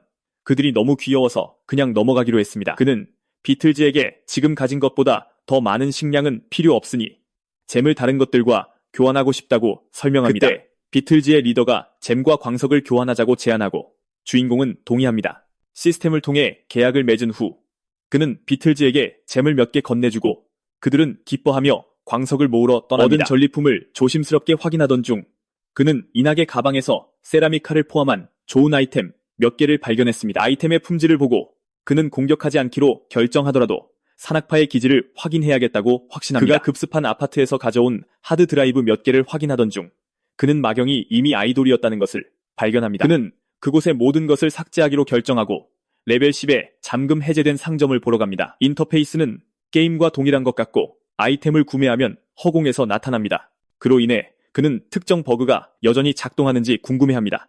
새로운 차원 슬롯에 관해서는 최대 5개의 아이템을 저장하는 하위 공간입니다. 이 업그레이드 덕분에 주인공은 더 이상 무기를 몸에 지니고 다니거나 포털에서 계속 물건을 꺼낼 필요가 없어졌습니다. 물건을 정리한 후 그는 튜토리얼을 시작하기 위해 떠나기로 결심합니다. 밤이 너무 어두워 아무것도 볼 수 없어서 주인공은 야간 투시 포도 중 하나를 먹기로 결심합니다. 이제 선명하게 볼 수 있게 되자 그는 안전한 장소를 찾기 시작합니다. 튜토리얼에 대한 더 많은 설명이 나오는 동안 서바이벌 라이프의 특징 중 하나는 플레이어가 이벤트 시작에 대해 거의 경고를 받지 않는다는 것입니다. 튜토리얼은 그 규칙의 예외입니다. 좀비의 벽이 시작 공지 역할을 하므로 좀비의 벽을 발동시키는 방법은 그들 중 하나에게 발각되고 특정 튜토리얼 아이템을 줍는 것입니다. 그리고 튜토리얼에서 아이템을 생성하는 방법은 빈 공간을 충분히 오래 쳐다보는 것입니다. 하지만 아이템이 완전히 나타나기 전에 주우면 복제되는데 이것은 튜토리얼 전용 버그입니다. 튜토리얼이 시작된 후 그것을 완료하는 방법은 2가지가 있습니다. 첫 번째는 지역의 모든 좀비를 제거하는 것이고 두 번째 방법은 튜토리얼 보스를 찾아 물리치는 것입니다. 주인공이 쉬지 않고 달리는 모습이 보입니다. 튜토리얼은 항상 시작된 곳에서 3km 이내에 어떤 건물에 체크포인트가 있으며 보스는 그곳에 도착한 후에만 나타납니다. 그 건물은 항상 좀비가 없는 곳이며 그 순간 주인공은 바로 그 장소를 찾았습니다. 숨을 고른 후 그는 어떤 종류의 보스가 나타날지 관찰하기 위해 옥상으로 올라가기로 결심합니다. 올라가는 동안 그는 계단 꼭대기에서 마경과 마주칩니다. 그녀와 대화하며 우리는 모든 그룹 멤버가 살아남았지만 경운이 모두 함께 있어야 한다고 주장했다는 것을 알게 됩니다. 주인공이 말한 대로 좀비들은 6명 이상의 그룹에 이끌리기 시작했고 도망치는 동안 그들은 결국 그곳에 도착했습니다. 그녀에게 강화 좀비가 곧 그곳에 나타날 것이고 그것을 물리치고 나면 남은 좀비들이 흩어질 것이라고 설명합니다. 그동안 도망치거나 숨으면 튜토리얼은 끝날 것입니다. 보스가 나타나자 둘의 능력이 봉인되고 그는 그녀가 자신을 믿는다고 말했을 때 진심이었는지 묻습니다. 그녀가 확인해주자 그는 자신이 보스를 물리치는 동안 다른 좀비들의 주의를 끌어달라고 부탁합니다. 준비를 하면서 그는 자신의 차원 슬롯이 여전히 작동한다는 것을 깨달았습니다. 그는 강화 좀비의 레벨이 여전히 자신보다 낮아서 자신의 능력 업그레이드가 제대로 봉인되지 않았다고 추론합니다. 그 점을 이용하여 그는 활과 화살을 꺼내고 마경에게 좀비의 주의를 끌기 시작하라고 신호를 보냅니다. 화살은 발사되었지만 포도 효과가 사라진 후 시야가 좋지 않아 결국 몬스터의 어깨에 맞고 맙니다. 주인공은 몸을 가다듬고 보스를 향해 뛰어올라 마무리를 위해 그것을 땅에 고정시킵니다. 10포인트를 얻었고 능력 봉인이 해제되었습니다. 하지만 레벨 차이 때문에 어떤 스킬도 획득하지 못했습니다. 주변에서 아이템을 찾던 주인공은 인식을 이만큼 증가시키는 팔찌 2개를 발견합니다. 마경이 나타나 좀비들을 유인한 후 텔레포트로 돌아왔다고 말하자 그는 그 아이템들이 아마도 보스 드롭이 아니라 튜토리얼 완료 보너스일 것이라고 생각합니다. 그가 17포인트를 더 얻었다고 알리고 강은 팔찌 중 하나를 마경에게 건넵니다. 나머지 그룹과 합류하고 싶어서 그들은 체육관으로 향하고 안에서 그들을 기다리는 형준을 발견합니다. 서로 인사를 나눈 후 그들은 지금까지 일어난 모든 일에 대해 이야기하기 시작합니다. 이로부터 우리는 형준과 유현이 튜토리얼을 마친 후 아이템을 받지 못했을 뿐만 아니라 체크포인트도 찾지 못했다는 것을 알게 됩니다. 많이 찾아봤지만 좀비가 없는 곳은 단 한 군데도 없었습니다. 이로 인해 주인공은 튜토리얼이 그것을 하는 사람의 레벨에 따라 조정되고 있다고 생각하게 됩니다. 게다가 이제는 좀비로부터 탈출하거나 다른 사람들이 탈출하는 것을 돕는 것만으로도 포인트를 얻을 수 있어 비전 투원들이 포인트를 얻기 더 쉬워졌다는 것을 알게 되었습니다. 마지막으로 튜토리얼에서 살아남은 모든 사람이 각성자가 된다는 것도 알게 되었고 그래서 그들은 어떤 능력을 얻었는지에 대해 이야기하기 시작합니다. 형준은 신체 강화 능력을 얻었고 이는 그의 힘과 민첩성을 증가시킵니다. 유현은 인형 제작자 능력을 얻었는데 눈을 감으면 인형을 통해 보고 듣고 마경에 관해서는 우리는 이미 그녀가 순간이동 능력을 가지고 있다는 것을 알고 있었습니다. 하지만 주인공이 자신의 능력을 밝힐 차례가 되자 그는 또 거짓말을 합니다. 그는 만약 진실을 말하면 다른 사람들이 자신을 원망하거나 질투할지도 모른다고 생각합니다. 그의 계획은 무조건적으로 신뢰하고 자신의 레벨을 따라올 수 있는 선배 친구들에게만 자신의 진짜 능력을 밝히는 것입니다. 자신을 항상 지지해주려 하고 이미 신뢰를 보여준 사람들에게 완전히 배은망덕하게도 그는 자신의 능력이 공격 예측이라고 이것은 거짓말합니다. 유희은을 감탄하게 만들고 그녀는 그것이 기본적으로 그를 건드릴 수 없게 만드는 것 아니냐고 묻습니다. 하지만 주인공은 잔상과 비슷하게 몬스터의 공격 경로만 예측할 수 있다고 말하며 부인합니다.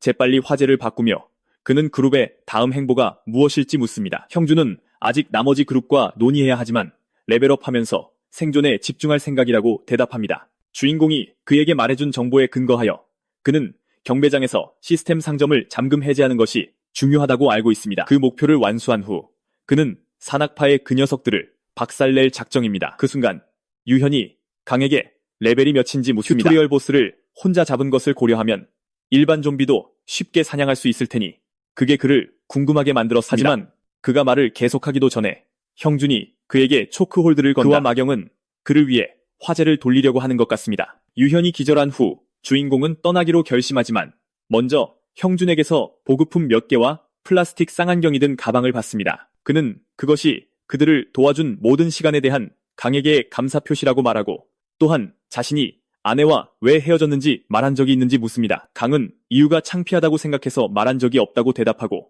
그래서 그들에게 말해주기로 결심합니다. 그는 그녀의 요리 때문에 근육을 잃을까봐 두려워서 헤어졌습니다. 그 당시 그는 근육을 잃지 않는 것에 집착했고 그것이 그에게 여러 문제를 일으켰습니다. 어쨌든 그가 정말로 하고 싶은 말은 누구나 다른 사람에게 말하기 불편한 것들이 있다는 것입니다. 하지만 무언가 말하고 싶을 때마다 방금 자신의 이별 이야기를 한 것처럼 그들에게 의지할 수 있었습니다. 그 말을 듣고 주인공은 두 사람이 자신이 무언가 숨기고 있다는 것을 깨닫고도 여전히 자신을 압박하지 않았다는 것을 압니다. 그는 이어서 형준의 팔을 잡고 언젠가 그들 사이의 레벨 차이가 그렇게 크지 않을 것이며 경험을 쌓으면서 더 강해질 것이라고 말합니다. 그러니 그때까지 그들 모두가 나란히 걸을 수 있는 날까지 그들은 살아남아야 합니다. 그 후 주인공은 작별 인사를 하고 그곳을 떠납니다. 얼마 후 우리는 그가 포털 안에서 눈을 치우는 모습을 봅니다. 그는 계속해서 참호를 파고 싶었지만 그런 날씨에는 그러지 않는 것이 나았습니다. 해야 할 모든 일에 대해 생각하며 그는 한 번에 한 걸음씩 나아가기로 결심합니다. 좀비들이 주행성이라는 사실을 이용하여 그는 그날 밤 불꽃놀이를 가지러 이동하기로 결심합니다. 그가 떠나려 할 때 그는 산악파가 자신의 집 근처에서 못된 짓을 꾸미는 것을 봅니다. 김철은 비각성자도 튜토리얼에서 살아남으면 각성자가 된다는 사실을 알고 MC를 최대한 빨리 제거하기로 결심했다. 주인공은 손님이 올 줄은 몰랐다며 그들 뒤에 나타난다. 김철은 깜짝 놀라 이 시간에 밖에서 뭘 하고 있었냐고 묻는다. 강은 불꽃놀이를 사러 나가는 길이었다고 대답한다. 이미 짜증이 난 김철이 왜 이 시간에 가냐고 묻자 MC는 좀비를 피하기 위해서라고 대답한다. 그는 스켈레톤과 가디언만 피하면 원하는 대로 쉽게 돌아다닐 수 있다고 덧붙인다. 김철은 그 몬스터들은 레벨 7부터 나오기 시작하는데 그는 레벨 5라며 비웃는다. 하지만 주인공은 조사는 잘했지만 오인하게 정보가 틀렸을 수도 있다는 점을 고려했어야 한다며 되받아친다. 불량배는 혼란스러워 보이고 MC는 이해할 필요는 없지만 덕분에 계획이 바뀌었다고 말한다. 불꽃놀이 수집은 미루고 그들의 기지를 습격할 것이라고 말한다. 막 싸움이 시작되려는 순간 모두 뒤에서 나는 소리를 듣고 돌아보니 가디언이 있었다. 주인공은 달리기 시작하고 갱단이 그를 쫓는다. 스피드 능력을 가진 자가 다가오자 그는 보이지 않는 포탈에 얼굴을 부딪히고 땅에 쓰러진다. 가디언이 첫 번째를 처리하고 곧이어 스켈레톤이 나타나 두 번째를 처리한다. 폭발과 함께 김철은 땅에 쓰러진다. 그는 가디언을 공격하려 하지만 소용없다. 그렇게 그들 셋은 모두 처리된다. 포탈 안에서 MC는 가디언에게 총을 쏘기 시작한다. 철갑 때문에 납타는 훨씬 적은 피해를 주었지만 결국 그 생물은 쓰러진다. 몬스터를 물리치고 레벨 12에 도달하여 20포인트를 얻고 다시 얻은 영역 인식 스킬이 강화된다. 김철의 가방을 챙겨 산악 갱단의 기지로 향한다. 그곳에 있는 아이템 대부분은 술과 담배뿐이었다. 그다지 유용한 것은 없었지만 나중에 경매장에서 잘 팔릴 것 같다. 광안리에서 그는 원하던 불꽃놀이를 얻었고 잠자는 좀비들도 처리했다. 그 결과 MC는 레벨 14에 도달했고 이미 324포인트를 모았다. 새로운 아이템들을 모두 정리한 후 그는 수연을 방문할 계획이었지만 폭풍이 그를 막는다. 이틀 동안 태풍이 도시를 지나가기 시작했고 그는 다른 세계에 집중할 수밖에 없었다. MC는 마침내 울타리 주위에 참호를 파는 것을 끝냈고 날씨가 다시 따뜻해지면서 눈이 녹았다. 그럼에도 불구하고 지구의 날씨는 여전히 끔찍했다. 여전히 다른 세계에 머물러야 하는 강은 아울베어를 사냥하기로 결심한다. 그는 몬스터의 머리를 신중하게 조준하여 명중시키지만 쓰러뜨리기에는 충분하지 않다. 어깨와 다리에 두 발을 더 맞힌 후 그는 그 생물 앞에 멈춰선다. 아울베어가 그를 향해 돌진하자 그는 불꽃놀이 중 하나를 터뜨린다. 섬광이 몬스터를 기절시키고 기절의 최대 남용자가 또 다른 희생자를 만들려고 한다. 그 생물 위로 뛰어올라 차감기를 꺼내들고 싸움을 끝낸다. 보상으로 25포인트를 얻고 은밀한 움직임 스킬을 얻으며 레벨 15에 도달하여 5개의 차원 슬롯을 추가로 얻는다. 움직임 스킬은 사용자가 내는 모든 소리를 줄여준다.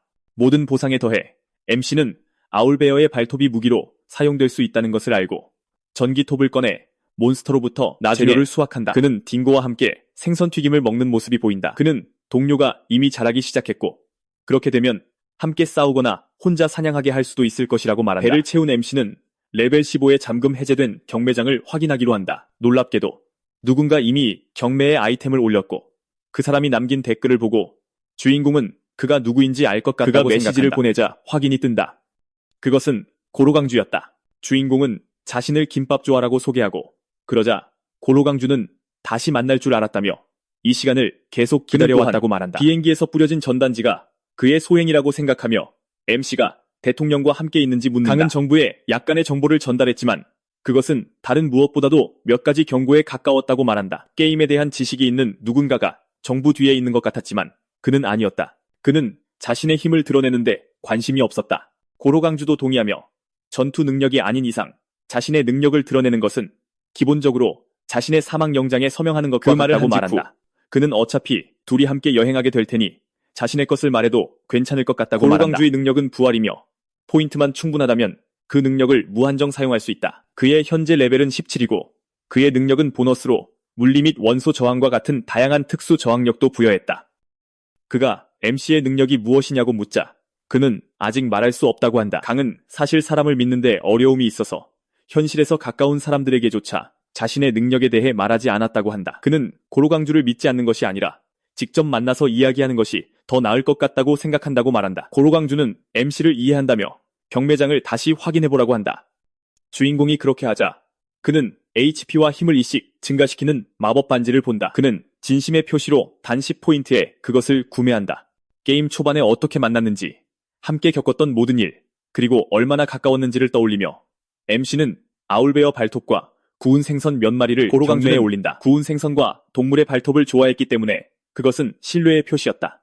그는 MC의 지역에 이미 몬스터가 나타나기 시작했는지 묻고 MC는 아니라고 자신의 능력과 관련이 있다고 대답한다. 마지막으로 강은 친구가 자신을 만나러 부산에 와도 괜찮지만 그러려면 옷을 입어야 한다고 두 사람이 말한다. 대화를 마친 후 우리는 고로광주가 MC가 배달한 생선을 다 먹는 것을 본다. 바로 그 순간 폭풍이 마침내 지나가고 태양이 다시 빛났다. 그것이 우연인지 신의 계시인지 아니면 마지막까지 서바이벌 라이프에 남아있던 친구가 마침내 신이 된 것인지 알 수 없었다. 그를 만나러 가야 한다는 것이었다. 그리고 우리는 그가 창문 밖으로 뛰어내려 좀비 위로 바로 떨어지는 것을 본다. 방금 짓밟은 좀비를 잡아서 주위의 다른 모든 좀비들을 때려 부수며 동네 전체를 돌며 그 터무니없는 난장판을 만듭니다. 자신이 자신의 은신처 앞으로 다시 돌아왔다는 것을 깨닫는다. 그렇게 우리는 고로광주의 가장 큰 문제가 완전히 끔찍한 방향 감각을 가지고 있다는 것을 알게 된다. 태풍이 사라진 지 3일이 지났다. 그 시간 동안 체육관 그룹은 점차 종말에 적응하기 시작했다. 레벨 1이던 유현은 레벨 5에 도달했고 그의 능력은 이제 훨씬 더 먼 거리에서 작동한다. 그들은 또한 주인공의 집과 더 가까운 곳으로 이사했고 경훈은 김보라와 사귀기 시작했다. 형준 또한 레벨 10에 도달하여 시스템 상점을 잠금 해제했다. 그런 소식이 들어올 때마다 MC는 그들이 안전하게 계속 레벨업할 수 있는 장소를 보내주며 응답했다. 그는 또한 우리의 과시쟁이 조로와도 계속 연락했지만 답장은 매우 느렸다. 오직 좀비들만이 그 이유를 알고 있었다. 15레벨부터는 각 레벨이 이전 레벨의 2배의 경험치를 필요로 한다고 설명된다. 그래서 그 이후부터는 계속해서 진행하기가 극도로 어려워질 것이다. 자신의 상태창을 보면서 주인공은 전적으로 집중한다면 레벨 16에 도달하는 것이 불가능하지는 않겠지만 아직 해야 할 다른 일들이 많다고 생각한다. 일단 그것은 제쳐두고 그는 포탈로 들어간다. 비틀즈와 이야기하면서 그의 미스릴 칼을 만든 것이 그들이라는 것을 알게 된다. 그들의 능력을 믿지 않고 그는 동전 하나를 건네고 그것은 곧 작은 칼로 변한다. 그 작은 칼날의 품질을 보고 그는 왜 미스릴 칼이 그렇게 조잡하게 만들어졌는지 묻고 이는 작은 녀석들을 망연자실하게 만든다. 왜 갑자기 그렇게 슬퍼하는지 이해하지 못한 그는 무슨 일이 있었는지 그려달라고 요청했다. 그리하여 우리는 고블린들이 계속해서 비틀즈를 공격하고 방해한다는 것을 알게 된다. 주인공은 그들에게 고블린 캠프의 위치를 표시해 달라고 하고 그들이 계속해서 아이템을 가져다주는 한 곳, 그들을 모두 제거할 것이라고 말한다. 그는 그들에게 보상이 그만한 가치가 있을 것이라고 확신시키며 당장 무언가를 만들어 달라고 요청한다. 요청은 수락되고 우리는 곧 얼마 후 MC가 딩고와 함께 좀비를 사냥하는 것을 본다. 좀비들은 이미 모든 것이 시작될 때보다 더 강해져 있다. 하지만 그럼에도 불구하고 그는 지팡이에 내구성 태그가 나타날 때까지 수연의 집으로 가는 길을 계속해서 정리했다. 그곳에 도착해서 그는 수연이 좀비로 변하지 않았더라도 그 위치가 걱정된다고 생각한다. 그 장소는 내 꿈의 벙커 중 하나와 정부의 임시 대피소 근처에 있었다. 다시 말해 그곳을 차지하려는 생존자들 사이에 끊임없는 싸움에 이상적인 장소였다. 엘리베이터 로프를 타고 올라간 후 MC는 받은 주소에 도착하여 문을 두드린다. 우리는 누군가가 불평하는 소리를 듣는데 그녀는 약속 시간에 집결 장소에 있을 것이라고 경고했고 그 지역에 PK가 활개치고 있는 동안 그곳에 가지 말았어야 했다고 말한다. 그리고 문구멍이 열렸을 때 그 모든 말을 한 사람이 수연이었고 그녀는 문 앞에 다른 사람이 있을 것이라고 생각했다는 것을 알게 된다. 그가 왜 거기에 왔는지 궁금해하고 그는 그녀가 준 약에 대해 아직 빚을 졌다고 대답한다. 그것보다 중요한 건 그녀가 언급한 PK에 대해 묻자 우리의 덩치 친구는 더 편하게 이야기하자며 안으로 들어오라고 합니다. 그녀는 정부의 임시 대피소 주변에 3개의 그룹이 살기 시작했다고 설명합니다.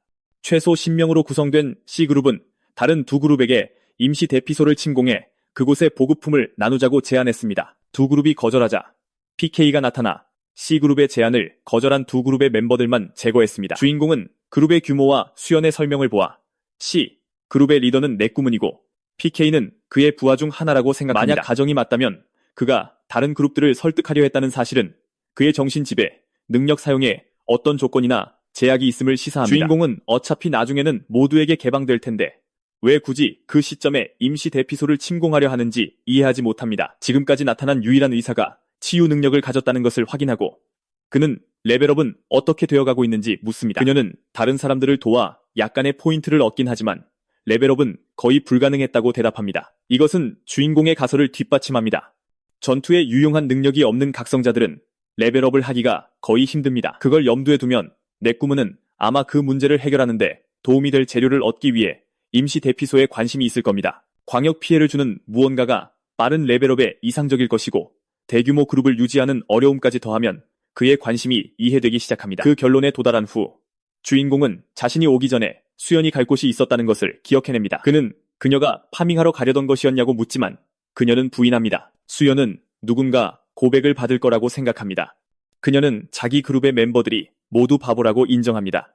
나쁜 사람들은 아니지만 모두 육체적인 행위만 생각하는 것 같습니다. 바로 그 후 그녀는 강이 지금 무엇을 할 계획인지 묻습니다. 그는 임시 대피소를 한번 둘러볼 것이라고 대답합니다. 수연은 즉시 걱정하지만 그는 C그룹의 주의를 끌지 않도록 관찰만 할 것이라며 그녀를 안심시킵니다. 발광석을 건네며 모든 일이 잘 풀리면 약값에 이자까지 쳐서 갚겠다고 말하며 마무리합니다. 한편 우리는 내꾸문을 보게 되고 PK가 그의 소행임을 확인합니다. 부하 중 한 명이 최근의 제거 작전 이후 B그룹이 이미 보급품을 옮기기 시작했다고 보고합니다. A그룹은 아직 별다른 움직임이 없는 것 같아 그들은 그 그룹의 멤버를 더 제거할 계획입니다. A팀 멤버들은 따로 움직이기 때문에 모두 추적되지는 않지만 한 멤버가 근처 지역에서 발견되었는데 그 멤버가 바로 PK의 새로운 목표가 된 수연입니다. 그 직후 우리는 또한 내꾸문이 주인공을 극도로 걱정하고 있음을 보게 됩니다. 그의 부하들이 꾸준히 일을 하더라도 그는 거기서 아무것도 얻지 못한다는 것이 드러났습니다. 종말이 시작되기도 전에 마비독을 가지고 있었다는 것만으로도 그는 주인공이 얼마나 위험한지 이미 짐작하고 있습니다. 게다가 경매장을 이용할 수 없다는 점은 다른 그룹 리더들이 그를 약보게 만들 수도 있습니다. 그 순간 우리는 부하 몇몇이 잡힌 좀비들을 데려오고 그가 화염병을 사용해 마무리하는 것을 봅니다. 내꾸문은 9레벨에 도달했고 그의 능력을 사용해 부하들에게 새로운 명령을 내렸습니다. 임시 대피소를 여는 방법을 알아내고 그가 마무리할 좀비들을 계속 데려오며 주인공이 어디에 있는지 찾아내야 했습니다. 그는 강이 바로 그곳 포털 안에서 모든 것을 듣고 있다는 사실을 전혀 몰랐습니다. 한편 수연은 정말로 고백을 받고 있었습니다. 그녀는 PK가 이 지역을 배회하고 있을 때 그런 짓을 하면 안 된다며 고백하는 남자를 꾸짖습니다. 그는 자신의 능력을 사용해 PK가 그 지역에 없다는 것을 확인했다며 변명합니다. 하지만 수연이 막 떠나려던 순간 그는 심장이 이상하게 뛰기 시작하는 것을 느낍니다. 이것은 PK가 그들 근처에 있다는 신호입니다. 그의 능력을 사용해 위치를 찾으려던 사랑에 빠진 남자는 PK가 이미 바로 앞에 있었고 같은 장소에 최소 3사람이 있었기 때문에 결계가 올라와 모두를 그곳에 가두었다고 말합니다. 수연은 엑스트라에게 준비하라고 말하고 그 사이 PK는 그들을 향해 다가옵니다. 첫 번째 공격이 들어옵니다. 그녀는 피하고 그의 눈에 바로 손전등을 비춥니다. 그는 기절했지만 그녀는 그 틈을 이용하는 대신 그저 효과가 있었다는 사실에 기뻐하다가 바로 복부에 한 대 맞습니다. 정말 주인공에게 배울 필요가 있습니다. 만신창이가 된 그녀는 사랑에 빠진 남자에게 도움을 청하지만 그는 이미 자기 목숨을 구하려고 도망가 버렸습니다. 그 찌질이를 차버린 게 잘한 일이고 이제 모든 게 끝났다고 생각하는 동안 진짜 영웅이 나타나 이를 처리합니다. 도착하자마자 들어오는 공격을 막아내고 우리의 작은 힐러가 맞았던 복부에 한 방을 되갚아줍니다. 완벽한 신사처럼 그는 아직 그녀의 때가 아니라며 손을 내밀어 그녀를 일으켜줍니다. 얼마 후 우리는 수주연이 치료를 받으며 주인공이 내꾸문을 염탐하여 알아낸 정보를 듣는 것을 봅니다. 우리는 또한 그 찌질이가 이미 죽었다는 것을 봅니다. 한편 주인공은 PK가 가진 모든 신체적 이점 덕분에 지금 당장은 그를 이기는 것이 불가능할 것이라고 말합니다. 게다가 누군가가 처리되고 결계가 사라지면 주위를 완전히 둘러싼 좀비 벽이 모든 탈출로를 막습니다. 하지만 이 상황을 탈출할 버그가 있습니다. 강은 그 큰 심장박동 소리가 다시 들리고 PK의 눈이 빛날 때 결계가 줄어들 것이라고 설명합니다. 그 순간 틈이 생길 것이고 수주연은 그 건물과 다른 건물을 연결하는 구름다리를 통해 탈출할 기회를 잡아야 합니다. 이 기회는 단 한 번뿐이므로 그가 적절한 때에 신호를 줄 것입니다. 그녀는 그를 걱정하지만 그는 어쩔 수 없다고 말합니다. PK는 무작위 능력을 얻기 때문에 변수를 피하기 위해 누군가는 남아서 그를 막아야 합니다. 수주연을 제자리에 배치한 후 주인공은 벽을 부수고 나타나는 PK를 기다립니다. 주인공은 첫 공격을 피하고 방패치기로 반격하지만 깔끔하게 들어갔음에도 아무런 효과가 없습니다. 아마도 내꾸문의 세뇌 효과 때문에 PK의 움직임 패턴은 단순합니다. 문제는 싸움이 계속될수록 그가 점점 더 강해진다는 것입니다. 강은 또한 내꾸문을 제거하려는 자신의 계획의 일부이기 때문에 그를 그곳에서 죽일 수 없습니다. 주인공이 피하고 PK가 맞는 균형 잡힌 싸움이 얼마간 계속된 후 그가 훨씬 빨라지면서 2단계가 시작됩니다. 압박을 받기 시작하자 주인공은 발광석을 꺼내 PK의 눈앞에서 터뜨립니다. 기절한 틈을 타 그는 시간을 벌기 위해 달리기 시작합니다. 수연이 결계가 줄어들고 있다고 소리치며 경고하지만 그는 아직 때가 아니라고 말합니다. 그 순간 그는 PK에게 잡히고 PK는 다시 그를 압박하기 시작합니다. 그는 심장이 다시 소리를 낼 때까지 방패로 공격을 계속 막아냅니다. 3단계로의 전환이 시작되고 그때가 바로 수연에게 신호를 보낼 순간입니다. 그녀는 결계가 줄어들 때 다리를 가로질러 달리기 시작하고 탈출에 성공합니다. 강이 똑같이 하려고 달려갈 때 PK가 그에게 닿기 위해 바닥을 부숩니다. 그가 공격을 받으려는 순간 우리는 그가 이미 손에 권총을 든 채 포털 안에 있었다는 것을 봅니다. 그는 총을 쏘고 이어서 포털에서 뛰쳐나와 좀비 벽을 가르며 나아가는 모습을 봅니다. 수연의 팔을 잡고 그는 PK가 아직 살아있으니 빨리 여기서 나가야 한다고 말하며 달리기 시작합니다. 결계가 완전히 사라지는 순간 모든 좀비들이 그들을 쫓아오기 시작할 것입니다. 그녀는 그에게 집으로 가자고 하지만 그는 임시 대피소로 갈 것이라며 거절합니다. 결계가 사라지는 순간 PK의 모든 부정적인 효과도 사라지며 거기에는 내꾸문의 정신 지배도 포함되어야 합니다. PK를 임시 대피소로 데려가는 것은 이 영상에서 좋아요를 받을 완벽한 올빼미곰이 될 것입니다.